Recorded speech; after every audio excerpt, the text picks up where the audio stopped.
Les relations entre la France et l'Algérie, historiquement complexes et fluctuantes, traversent aujourd'hui une phase de tension particulièrement vive, marquée par des désaccords politiques, des différends diplomatiques et une dégradation générale du climat de coopération. Xavier Driencourt, ancien ambassadeur de France en Algérie à deux reprises, de 2008 à 2012 et de 2017 à 2020, a récemment pris la parole pour analyser cette situation lors d'une intervention médiatique sur Europe 1 CNews le 7 janvier. Ses propos éclairent sur les enjeux sous-jacents à cette tension tout en mettant en perspective les récents événements qui ont contribué à cette dynamique négative. Selon Driencourt, les relations franco-algériennes sont aujourd'hui dans une période baissière, marquée par une perte de confiance mutuelle et des gestes perçus comme hostiles de part et d'autre. Cette situation s'inscrit dans une longue histoire où les hauts et les bas ont été fréquents, mais l'ancien diplomate souligne que la phase actuelle est particulièrement préoccupante. L'un des points de friction récents concerne l'arrestation en France de plusieurs influenceurs algériens accusés de tenir des propos relevant de l'apologie du terrorisme sur les réseaux sociaux. Bien que ces arrestations puissent être interprétées comme une affaire intérieure française, elles s'inscrivent dans un contexte où les deux pays se scrutent mutuellement avec suspicion.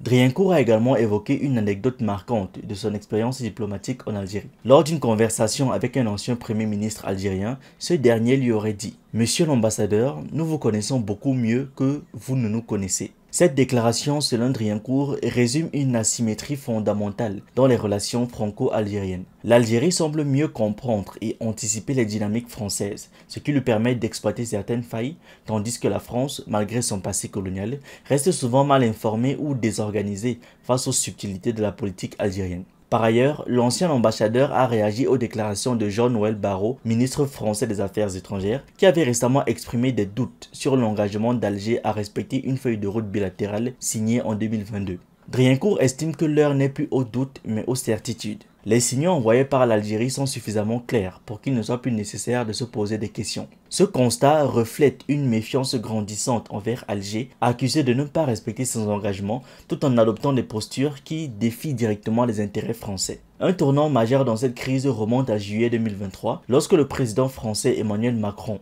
lors d'une visite officielle au Maroc, a publiquement soutenu la marocanité du Sahara occidental. Cette prise de position sur un territoire disputé, toujours classé comme non autonome par l'ONU, a été perçue comme une provocation majeure par Alger. Depuis des décennies, le Sahara occidental est au cœur d'un conflit opposant le Maroc au Front Polisario, soutenu par l'Algérie. En choisissant de se ranger du côté du Maroc, la France a non seulement froissé son partenaire algérien, mais elle a également contribué à raviver les tensions déjà latentes. Dans ce contexte, la feuille de route bilatérale censée stabiliser et renforcer les relations entre Paris et Alger semble aujourd'hui menacée. Driencourt a insisté sur le fait que ce type d'accord nécessite une coopération active des deux parties pour porter ses fruits. Or, les récentes actions du gouvernement algérien, notamment des arrestations controversées et des déclarations hostiles, ne laissent guère présager une volonté sincère de s'y conformer. Pour avancer, il faut être deux, a rappelé l'ancien diplomate, soulignant que la France ne peut, à elle seule, garantir la réussite de cette initiative. Un autre événement marquant de cette détérioration des relations est l'arrestation de Boualem Sansal,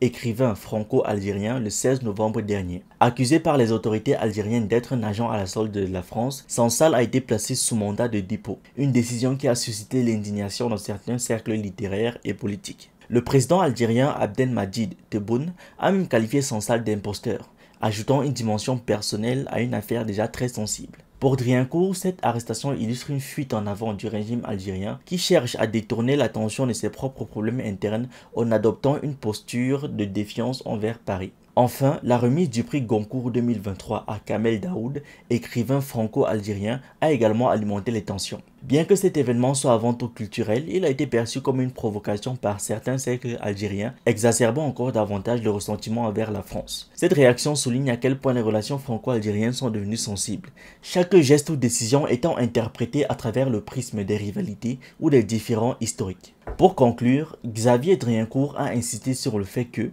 bien que les relations entre la France et l'Algérie aient toujours été marquées par des cycles de rapprochement et d'éloignement, la situation actuelle est particulièrement alarmante. La dégradation des liens diplomatiques, combinée à une série d'événements et de décisions controversées, risque de creuser un fossé durable entre les deux pays. Merci d'avoir regardé cette vidéo, n'oubliez pas de liker, de partager et de donner votre avis en commentaire. Vous pouvez aussi nous suivre sur nos différentes plateformes Facebook, YouTube, TikTok et surtout sur le réseau social africain d'Iba World, disponible sur Android et iOS. Pour ceux qui le souhaitent, vous pouvez aussi rejoindre notre communauté WhatsApp. Tous les liens utiles sont dans la description.